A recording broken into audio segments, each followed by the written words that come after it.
Hello बच्चों, कैसे हो आप सब लोग। मुझे उम्मीद है कि आपकी पढ़ाई बहुत अच्छी चल रही होगी।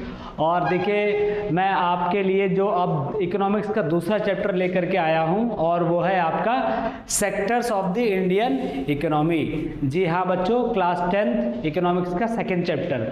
और जैसे कि इसमें लिखा हुआ है simply sectors of the Indian economy. तो आज हम बात करेंगे कि हमारी जो अर्थव्यवस्था है, जो हमारी इकोनॉमी है, उसमें किस तरह से हमने हमारी इकोनॉमिक में काम जो चीज़ें हो रही हैं उनको हमने किस तरह से बांटा हुआ है। ठीक है, तो कि हम फिर उसको बांटने के बाद उसको अच्छे से स्टडी कर पाएंगे। राइट, तो बहुत ही इजी चैप्टर है और बहुत ही इम्पॉर्टेंट चैप्टर भी है अपने आप में। ओके, तो चलिए स्टार्ट करते हैं। तो अगर आप यहाँ पे देख पा रहे हैं तो यहाँ पे 3 सेक्टर्स हम लोगों ने मेनली इकोनॉमी में डिवाइड किए हुए हैं। ठीक है, और वो आपका है sectors of the Indian economy में पहला है प्राइमरी सेक्टर, दूसरा है सेकेंडरी सेक्टर एंड तीसरा है टर्शरी सेक्टर। अब हम इसको एक एक करके स्टडी करेंगे और ये जानेंगे कि किस सेक्टर में क्या एक्टिविटी होती है, और फिर उसके बाद फर्दर ऑन चैप्टर में हम लोग आगे बढ़ करके और उसमें डिटेल्स जानने की कोशिश करेंगे। ठीक है, उसके बाद देखिए, चलो अब हम स्टार्ट करते हैं कि प्राइमरी सेक्टर में क्या एक्टिविटीज होती है।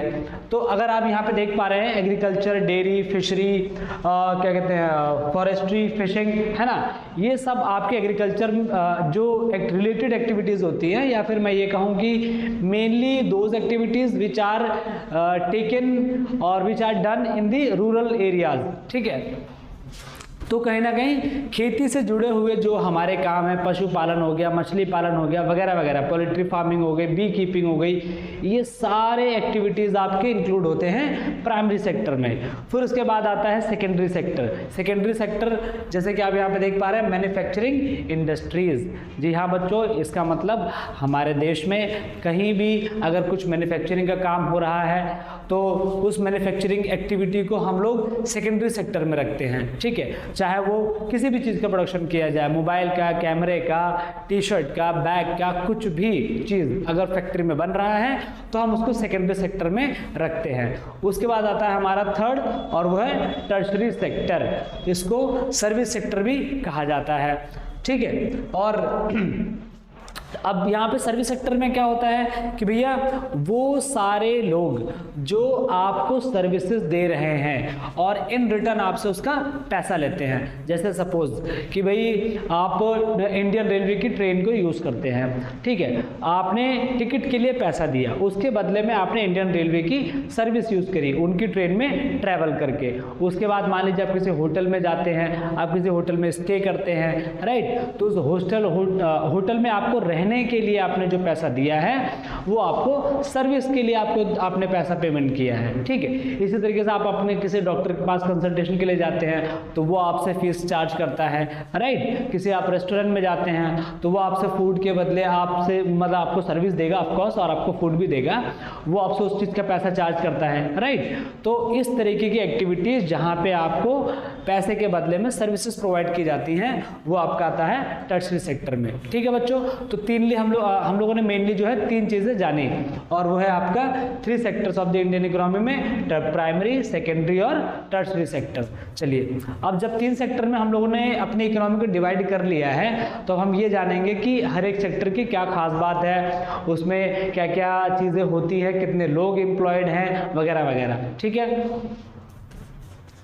अच्छा, तो फर्दर हम लोग आगे बढ़ने से पहले हम लोग ये डिस्कस करेंगे कि ये जीडीपी क्या होता है। तो बच्चों, इसका फुल फॉर्म है ग्रॉस डोमेस्टिक प्रोडक्ट। अगर मैं बिल्कुल आसान भाषा में कहूँ तो यहाँ पे अगर आप ये फॉर्मूला देख पा रहे हैं, primary output plus secondary output plus tertiary output is equals to your GDP. तो बच्चों, बेसिकली सिंपल सी बात है, प्राइमरी सेक्टर में होने वाला जितना भी प्रोडक्शन होगा उसकी जो हम लोग वैल्यू कैलकुलेट करेंगे, उसके बाद सेकेंडरी सेक्टर में सेम और उसके बाद टर्शरी सेक्टर में सेम। इन तीनों सेक्टर्स में आपने जो भी प्रोडक्शन किया है, जो भी सर्विसेज दी हैं, उसके बाद इन सब की जो आउटपुट की अगर आप वैल्यू निकालेंगे, उस वैल्यू को अगर आप ऐड कर देंगे तो वो आपका जो है जीडीपी कहलाता है। बहुत सिंपल है। ठीक है, अच्छा, इसको जैसे एक बार आप डेफिनेशन देख लीजिए, the value of final goods and services produced in each sector during a particular year provides the total production of the sector of that year. ठीक है, तो जैसा आप लोगों ने बच्चों सुना होगा, टीवी में कई बार आता रहता है कि इंडिया की जीडीपी जो ग्रोथ हो रही है वो 8% के रेट से हो रही है, 7% के रेट से हो रही है, करेक्ट। तो बेसिकली वो ये बता रहे होते हैं कि हमारे तीनों सेक्टर का प्रोडक्शन जो है वो बढ़ रहा है या घट रहा है, जिसकी वजह से हमारी इकोनॉमी की जो ग्रोथ होती है वो हम लोग कैलकुलेट कर पाते हैं इजीली, या फिर कितनी तेजी या कितनी कम से हो रही है। ठीक, तो अब आपने जब जीडीपी का कंसेप्ट समझ लिया है, तो अब हम बढ़ते हैं अपने नेक्स्ट टॉपिक की तरफ, और वो है historical changes in the sectors. So बच्चों बेसिकली क्या हुआ है ना कि आज़ादी के टाइम पे हमारे मोस्ट ऑफ दी जो पॉपुलेशन थी वो प्राइमरी सेक्टर में लोग काम करते थे, क्योंकि सब लोग जानते हैं कि हमारा देश एक कृषि प्रधान देश है, राइट। हमारे वहाँ पे इंडस्ट्रीज इतनी नहीं थी, सर्विस सेक्टर तो ऑलमोस्ट ना के बराबर था, ठीक है। मगर over the period of time, जैसे जैसे समय बीतता गया, हम लोग आज़ादी के बाद से तरक्की करते रहे, मेहनत करते रहे, और आज 2023 चल रहा है, ठीक है। तो उस हिसाब से अब हम लोग अगर इस पर स्टडी करें तो हमने ये पाया कि इसमें कई सारे हिस्टोरिकल चेंजेस आ चुके हैं। मतलब इसमें अब हम ये जानेंगे कि हमारी इकोनॉमी में कौन सी सेक्टर का सबसे ज़्यादा योगदान है, ठीक है। सबसे ज़्यादा कंट्रीब्यूशन किस सेक्टर का है, वो प्राइमरी का है, सेकेंडरी का है या टर्शरी का है, तो ये चीज़ हम लोग जानेंगे। तो जैसा आप अगर यहाँ पे मैप पे देख पा रहे हैं, वैसे आपको मैं बता दूं कि ये मैंने सब एनसीईआरटी से डेटा लिया हुआ है, ठीक। तो यहाँ पे आप देख पा रहे हैं ये 1973 का डेटा है। इसमें आप ये नोटिस करें अगर कि भाई जो प्राइमरी सेक्टर, सेकेंडरी और टर्शरी सेक्टर था, तो देखिए यहाँ पे सबसे ज़्यादा जो कंट्रीब्यूशन आपको कहीं ना कहीं प्राइमरी सेक्टर का मिलेगा 73 में, फिर सेकेंडरी सेक्टर का बहुत थोड़ा सा मिलेगा, टर्शरी जो है थोड़ा लगभग आपको प्राइमरी सेक्टर के आसपास या उससे थोड़ा कम मिलेगा, ठीक। मगर आप ये देखिए 2013 और 14 का डेटा, इसमें आपको बहुत ही चौंका देने वाली चीज़ जो मिलेगी देखने को, वो ये कि देखिए हमारे यहाँ पे प्राइमरी सेक्टर बहुत ही कम, उसके बाद इंडस्ट्री सेक्टर जो आपका मैन्युफैक्चरिंग सेक्टर है, मतलब सेकेंडरी सेक्टर, उसका पोर्शन बढ़ा है। उसके बाद टर्शरी सेक्टर का आप देखिए कई गुना इसमें वृद्धि हुई है, कई गुना इसमें एडिशन हुआ है। अब बच्चों इसमें हमें ये जाकर के जानने की कोशिश करनी पड़ेगी कि ऐसा क्यों हो रहा है, ऐसा कैसे पॉसिबल हुआ है, जबकि आपको ये जान के हैरानी होगी कि हमारे देश की जो करीब 60 से 70% पॉपुलेशन है वो आज भी गाँवों में रहती है और वो आज भी एग्रीकल्चर एक्टिविटीज़ में इन्वॉल्व हैं। उसके बावजूद भी हमारी जीडीपी में जो कंट्रीब्यूशन है वो टर्शरी सेक्टर का ज़्यादा है। इसका मतलब आपको आगे समझाते हैं। तो ये क्या बोल रहा है यहाँ पे अभी, rising importance of tertiary sector in the production reason. Okay, तो कहने का मतलब मैंने आपको बताया ना कि भाई 1973 में एग्रीकल्चर सबसे ज़्यादा कंट्रीब्यूशन कर रहा था हमारी जीडीपी में, मगर जैसे जैसे हम लोग अब आगे बढ़े हैं तो अब हम ये देख पा रहे हैं कि टर्शरी सेक्टर का कंट्रीब्यूशन बहुत ज़्यादा बढ़ गया है हमारी इकोनॉमी, हमारी जीडीपी में।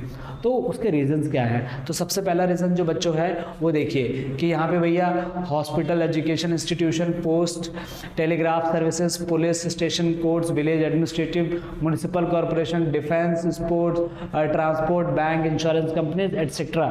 तो कहने का मतलब बच्चों पहले हमारे पास इतनी सर्विसेज देने वाली कंपनियां नहीं थी, सर्विसेज देने वाले फर्म्स नहीं थे, मगर आज हमारी जो इकोनॉमी चल रही है उसमें सर्विसेज ही सर्विसेज देने के लिए हमारे आसपास चीज़ें मौजूद हैं। उसके बाद आता है सेकंड रीजन क्या है, the development of agriculture and industry leads to the development of services such as. अच्छा, ये बहुत इंपॉर्टेंट बात देखने की है कि देखिए अगर आपका एग्रीकल्चर अच्छा होगा और आपका मैन्युफैक्चरिंग अच्छा होगा तो उसके हिसाब से ये ऑटोमेटिकली होता है हमारी इकोनॉमी में कि आपका ट्रांसपोर्ट, ट्रेड, स्टोरेज और जैसी चीज़ें जो है वो बढ़ेंगी। कहने का मतलब मान लीजिए अगर कहीं पे वीट का प्रोडक्शन ज़्यादा हो रहा है, अच्छा हो रहा है, या फिर इसी तरीके के किसी और एग्रीकल्चर प्रोडक्ट्स का प्रोडक्शन अच्छा होता है, या कोई फैक्ट्री फैक्ट्री है, उस फैक्ट्री में कुछ मैन्युफैक्चरिंग हो रहा है। मैन्युफैक्चरिंग होने का मतलब ही ये है कि लोग उसको कंज्यूम कर रहे हैं, इसलिए उसको मैन्युफैक्चर किया जा रहा है। अब जब लोग उसको कंज्यूम करेंगे तो किसी न किसी ज़रिए से वो खरीदेंगे, उसे कंज्यूम करेंगे, तो वो कोई ना कोई उनको आकर के सर्विस प्रोवाइड करेगा। तो बेसिकली अगर आपका प्राइमरी और सेकेंडरी सेक्टर अच्छा काम करने लगेगा तो आपका कहीं ना कहीं टर्शियरी सेक्टर ऑटोमेटिकली बूस्ट हो जाता है। वही एक रीज़न यहाँ पे दिया हुआ है। Third, income level rise, certain section of people start demanding many more services like eating out, tourism. Third reason जो उसने बताया है कि भैया अगर आपकी इनकम बढ़ जाए ना तो आप इनकम बढ़ने की वजह से भी टर्शियरी सेक्टर में ग्रोथ आता है। कहने का मतलब, मान लीजिए कोई बेचारा गरीब आदमी है और वो दिन के 500 रुपये कमाता है मजदूरी करने के बाद, तो क्या बताइए वो होटल में जा कर के खाना पसंद करेगा या खा सकता है? ऑफ कोर्स, मतलब पसंद तो करेगा पर वो खा नहीं सकता है, ठीक है, क्योंकि भाई जितनी 500 रुपये उसकी इनकम है वो बेचारे का उसको उतने में जो उसको गुजारा करना होता है, राइट, दिन भर के खर्चे। और आप लोग तो जानते हो महंगाई कहाँ पे पहुँच गई है। अच्छा, मगर मान लीजिए कि कोई और लड़का या लड़की है और वो कहीं जॉब कर रहा है, उसकी सैलरी 50,000, 60,000, 80,000 रुपये हो सकती है, तो क्या अब वो महीने में बाहर जा कर के खाना पसंद करेगा? जी बिल्कुल। तो कहने का मतलब जब आपकी इनकम बढ़ेगी तो आपका जो सर्विस जो आप कंज्यूम करेंगे उसकी कैपेसिटी भी आपकी बढ़ जाएगी, ठीक, ये एक रीज़न है। फोर्थ क्या है? Information and communication technology have become important essential, the production of these services has been rising rapidly. तो भैया जैसे जैसे क्या हो रहा है यहाँ पे हमारा इंफॉर्मेशन और कम्युनिकेशन, 4G 5G आ रहा है, तो आपने देखिए अब तो एप्पल ने भी अपना स्टोर खोल दिया है इंडिया में, है ना, तो वो इसीलिए क्योंकि यहाँ की इनकम बढ़ रही है, लोग इंफॉर्मेशन और टेक्नोलॉजी में बहुत एडवांस हो रहे हैं, तो सर्विसेज ऑटोमेटिकली बढ़नी है। फिफ्थ क्या है? Problem in tertiary sector, not all people earning same money. अच्छा, ये यहाँ पे एक प्रॉब्लम बताई गई है कि भैया टर्शियरी सेक्टर में ये बिल्कुल भी कंपलसरी नहीं है, एक्चुअली ये एक ड्रॉबैक है कि लोगों की यहाँ पे सेम इनकम नहीं होती है। कहने का मतलब कोई एक व्यक्ति होगा सर्विस दे करके बहुत अच्छे खासे पैसे कमा रहा होगा और कोई होगा जो इतने अच्छे पैसे नहीं कमा रहा होगा, तो मतलब इक्विटेबल डिस्ट्रीब्यूशन ऑफ इनकम नहीं हो पाता है टर्शियरी सेक्टर में, ठीक है। हाँ, अब यहाँ पे हम लोग ये थोड़ा सा चार्ट्स को स्टडी करेंगे और ये जानेंगे कि भैया यहाँ पे who are the most of the people employed, तो अच्छा where are the most people of the people employed, तो कहाँ पे उनकी जॉब लगी हुई है भैया, कहाँ कहाँ लोग जॉब कर रहे हैं, किस सेक्टर में लोग ज़्यादा इन्वॉल्व हैं, ये हम लोग यहाँ से जानेंगे। अगर आप इस चीज़ को स्टडी करें ग्राफ नंबर 2 को, तो share of sectors in the GDP, तो यहाँ पे बताया हुआ है किस सेक्टर का कंट्रीब्यूशन हमारी GDP में ज़्यादा होता है। तो अगर आप 1973 से 74 का डेटा देखें जो कि NCERT से लिया गया है, मैंने आपको बताया, वहाँ पे देखिए एग्रीकल्चर और टर्शियरी सेक्टर कहीं ना कहीं ऑलमोस्ट थोड़ा बराबर लग रहे थे, ठीक, और मैन्युफैक्चरिंग काफ़ी कम था। मगर अब जब 2013-14 की बात करें तो देखिए यहाँ पे टर्शियरी सेक्टर का पोर्शन जो है काफ़ी ज़्यादा बड़ा है, मतलब कंट्रीब्यूशन बढ़ा है। मैन्युफैक्चरिंग ने भी ग्रोथ की है, एग्रीकल्चर अपना जो है वो श्रिंक हुआ है, ठीक है, इसका जो कंट्रीब्यूशन है वो कम हुआ है। और उसके बाद हम ग्राफ नंबर अगर 3 देखें तो यहाँ पे हमें ये पता चल रहा है कि share of sector in employment, कौन सा सेक्टर ज़्यादा लोगों को रोजगार दे रहा है। तो बहुत सिंपल है, 1977 से 78 के बीच में जब पता लगाया गया तो पता चला कि भैया 71% आउट ऑफ 100 जो है वो प्राइमरी सेक्टर रोजगार दे रहा है, उसके बाद 11% आपका सेकेंडरी सेक्टर दे रहा है और 18% टर्शियरी एक्सक्यूज मी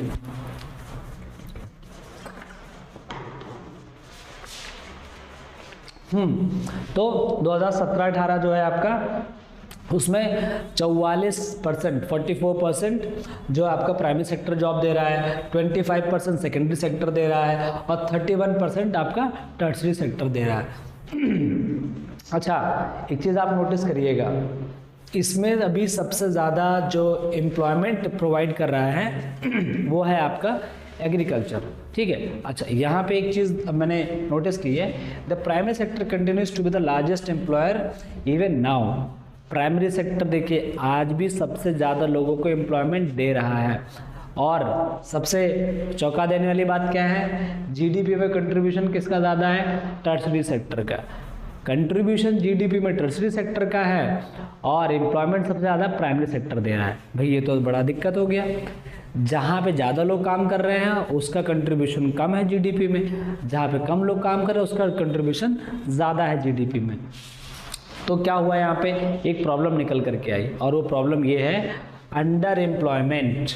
अभी अंडर एम्प्लॉयमेंट क्या होता है, तो सिंपल क्या बोल रहा है, is hidden contrast to some who does not have a job and is early क्या है, clearly visible as unemployed, hence it is also called disguised unemployment. Under employment बोलिए या डिस्गाइज्ड अनएम्प्लॉयमेंट बोलिए, सिंपल इसका मतलब है जब कोई व्यक्ति काम करना चाहता है और उसे काम ना मिल रहा हो, ठीक है अरे नहीं गलत हो गया तो कहने का मतलब सॉरी, तो क्या होता है अंडर एम्प्लॉयमेंट कि जहाँ पे हमें ज़रूरत है 5 लोगों की, वहाँ पे लोग काम कर रहे हैं 10 लोग, तो ये क्या कहलाया, अंडर एम्प्लॉयमेंट। एग्रीकल्चर में भी हमारे कुछ ऐसा ही हो रहा है। अब क्या हो रहा है यहाँ पे कि भैया ज़रूरत है कुछ ही लोगों की, है ना, कुछ हज़ार लोगों की, और वहाँ पे लाख लोग इन्वॉल्व हैं काम करने के लिए। तो ये होता है आपकी छुपी हुई क्या कहते हैं, अनएम्प्लॉयमेंट, ठीक है, जो कि हमको ऐसा लगेगा देखने में कि भाई सब लोग एग्रीकल्चर कर तो रहे हैं, खुश तो है, ठीक तो है, पर ऐसा नहीं है। फिर आता है भैया, चलो अब जब हमको ये पता चल गया है कि मेन प्रॉब्लम किधर है, मेन जो है जड़, समस्या की जड़ किस तरफ है, तो हमने ये पता लगाया कि अंडर एम्प्लॉयमेंट जैसी चीज़ों को हमें ठीक करने की ज़रूरत है। तो हम उसके लिए अभी क्या कर सकते हैं, how to create more employment. तो अब भैया किस तरह से ज़्यादा एम्प्लॉयमेंट क्रिएट करेंगे, तो उसके लिए सिंपल सा क्या है, right to work. Right to work, जी हाँ, हमारे कॉन्स्टिट्यूशन में एक राइट दिया गया है इंडिया के सिटीजन्स को, और वो है Mahatma Gandhi national rural employment, जिसको आप मनरेगा के नाम से भी जानते हैं, ठीक है। इसमें क्या होता है, 100 दिन का रोजगार आपको दिया जाता है और आपके क्षेत्रीय इलाके के हिसाब से आपको उसमें सरकार पेमेंट करती है, ठीक है। अगला क्या है कि भैया आप ना फिर इसी तरीके से कुछ ऐसी जॉब गारंटी स्कीम ला करके लोगों को रोजगार देंगे, ठीक। अब उससे क्या, tourism as a sector is improved. अब क्या कह रहे हैं कि भैया अगर आपको जॉब देनी है ना, तो आपको टूरिज्म को जो है बढ़ावा देना पड़ेगा, इधर आपको ध्यान देना पड़ेगा, ठीक है। तो टूरिज़्म, जैसे कि हम लोग जानते हैं, India is known for its culture, है ना, लोग इंडिया को इसके कल्चर के लिए जानते हैं, संस्कृति के लिए जानते हैं, और यहाँ पे इतनी ज़्यादा कल्चरल डाइवर्सिटी है कि हम लोग दुनिया भर से टूरिस्ट को यहाँ पे अट्रैक्ट करते हैं। तो इसका मतलब कि भैया टूरिज़्म के पास पोटेंशियल है 35 लाख जॉब क्रिएट करने का, 35 लैक्स। आप समझ रहे हैं, अगर इतना जॉब लोगों को हम लोग प्रोवाइड करा दे तो इंडिया में कोई बेरोजगार नहीं रहने वाला है, ठीक है। उसके बाद क्या आता है, रीजनल क्राफ्ट इंडस्ट्री और न्यू सर्विसेज लाइक आईटी। अभी क्या कह रहा है, रीजनल क्राफ्ट इंडस्ट्री को हमें ग्रो करने की ज़रूरत है। जैसे कि बच्चों आपने सुना होगा बनारस की साड़ी, उसके बाद आपने सुना होगा भैया राजस्थानी वो आपके हैंडीक्राफ्ट्स, राइट। ये ऑल ओवर इंडिया लोग कहीं ना कहीं जानते हैं। तो इसका मतलब अगर हम इनको सपोर्ट करके ग्रो करने में मदद करें तो इंडिया की काफ़ी ज़्यादा यहाँ पे एम्प्लॉयमेंट अपॉर्चुनिटी हम लोग क्रिएट कर सकते हैं, ठीक है। उसके बाद क्या कह रहा है, 60% of the population belongs to the age group of 5 to 29 years. तो आप समझ रहे हैं 60% पॉपुलेशन हमारी जो है 5 से 29 ईयर्स के बीच में बिलोंग करती है। 2 lakh jobs in education sector. अच्छा, हमारी एक नीति आयोग एक संस्था है, गवर्नमेंट बॉडी है, जिसका नाम नीति आयोग है, और उसने बताया कि भैया ये जो एज ग्रुप है ये वो लोग हैं जो पढ़ाई करना चाहते हैं, राइट। अब जो पढ़ेंगे ऑफ कोर्स, और भैया उनको क्वालिटी एजुकेशन अगर देनी है हमें, और देनी चाहिए बिल्कुल, तो उसमें हम लोग करीब 20 लाख जॉब क्रिएट कर सकते हैं। तो आप अंदाज़ा लगाइए, सिर्फ एजुकेशन सेक्टर में ही हम लोग 20 लाख जॉब्स क्रिएट कर सकते हैं according to NITI Aayog report. उसके बाद आता है non agriculture activities like bee keeping, poultry farming, dairy, small scale business etcetera. अच्छा, इसके अलावा हम लोग ना अपने छोटे रोज़गार में भी इस तरह के कई छोटे जो क्या कहते हैं काम हैं, उसमें भी हम कई तरीके के रोज़गार पैदा कर सकते हैं। ठीक, तो जैसा कि इसमें आप कुछ एग्जांपल दिए हुए हैं, डेयरी हो गए, शॉप्स हो गए, ट्रांसपोर्ट हो गए, स्मॉल स्केल मैन्युफैक्चरिंग इंडस्ट्रीज़ हो गई। आप लोगों ने बच्चों अगर सुना होगा MSME, है ना, माइक्रो स्मॉल मीडियम एंटरप्राइजेज। तो कुछ उसी की बात हो रही है यहाँ पे कि भैया अगर हम इसमें अच्छे से काम करें, इनको अगर सपोर्ट करें, तो ये लोग भी बहुत हमारे लिए जॉब क्रिएट करके दे सकते हैं, MSME सेक्टर। अच्छा, फिर आते हैं हमारे कुछ डिफरेंट टर्म्स, और वो है आपके organised sector and unorganise sector. अभी ये क्या होता है, organise sector and unorganise sector?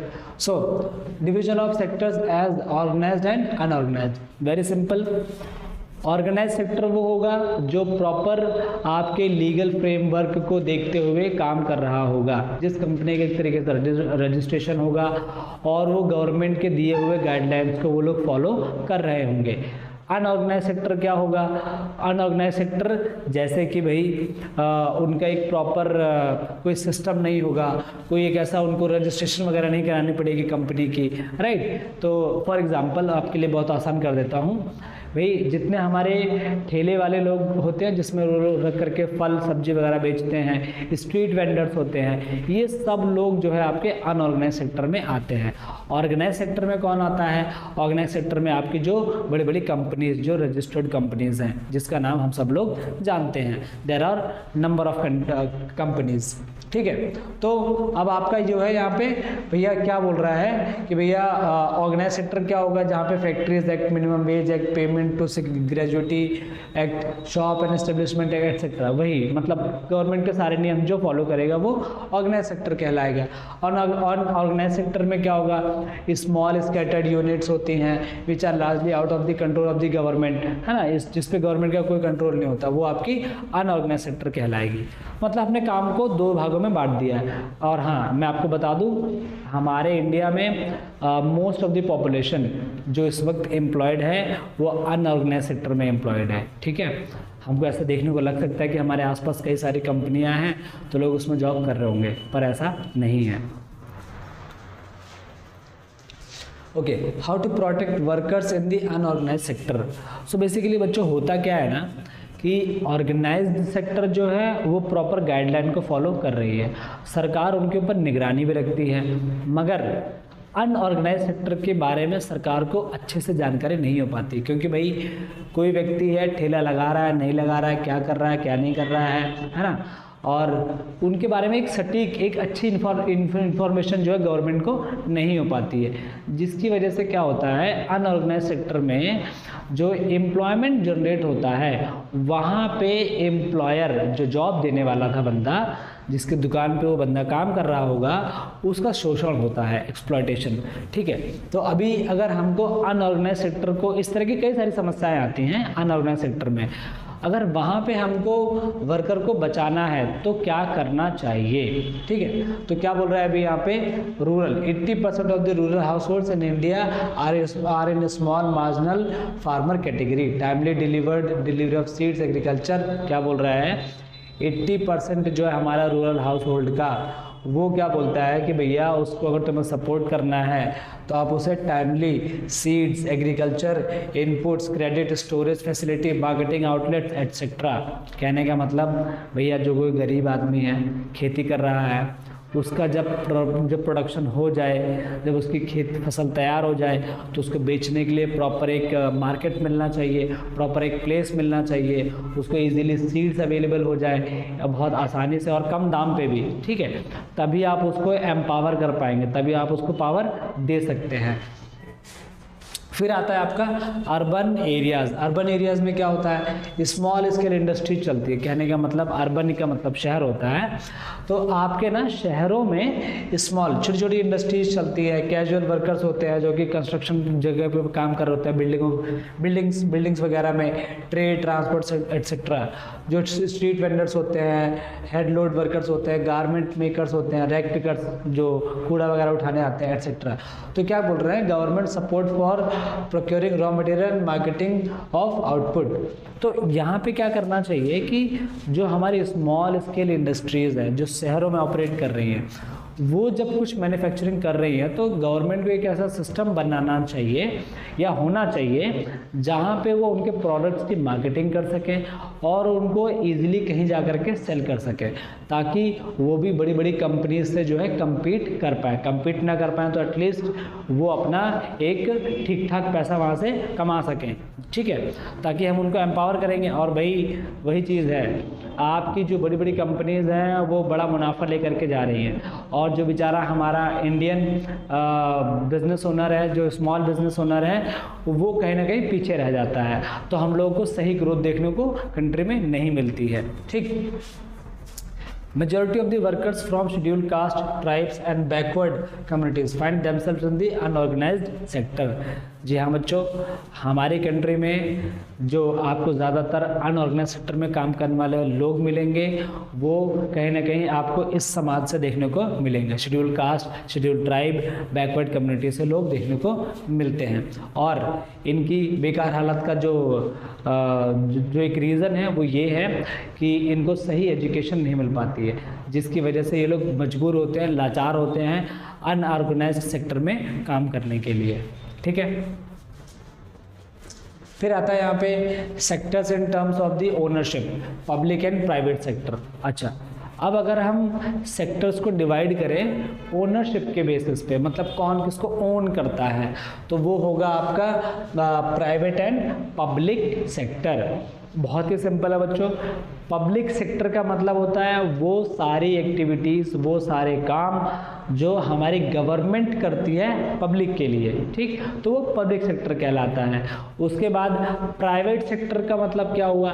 Private sector का मतलब होता है वो सारी मैन्युफैक्चरिंग एक्टिविटीज़, सर्विसेज जो एक इंडिविजुअल व्यक्ति कर रहा है, एक बिजनेस ओनर कर रहा है, और वो अपने सर्विसेज लोगों को प्रोवाइड कर रहा है, तो वो प्राइवेट सेक्टर की कैटेगरी में रखा जाता है। Very simple, okay. तो जैसे यहाँ पे आप देख पा रहे हैं कि भाई टाटा, रिलायंस जैसी जो कंपनियां हैं ये आपके प्राइवेट सेक्टर्स में आती हैं, और उसके बाद जो गवर्नमेंट हॉस्पिटल्स हैं, इंडियन रेलवे है ना, ये सारी जो आपकी पोस्ट ऑफिस हो गई, ये सब जो है आपका पब्लिक सेक्टर में आता है। तो ये एक आपको ब्रीफ मैंने आपको एक्सप्लेन किया about the chapter, about the economic second chapter, है ना।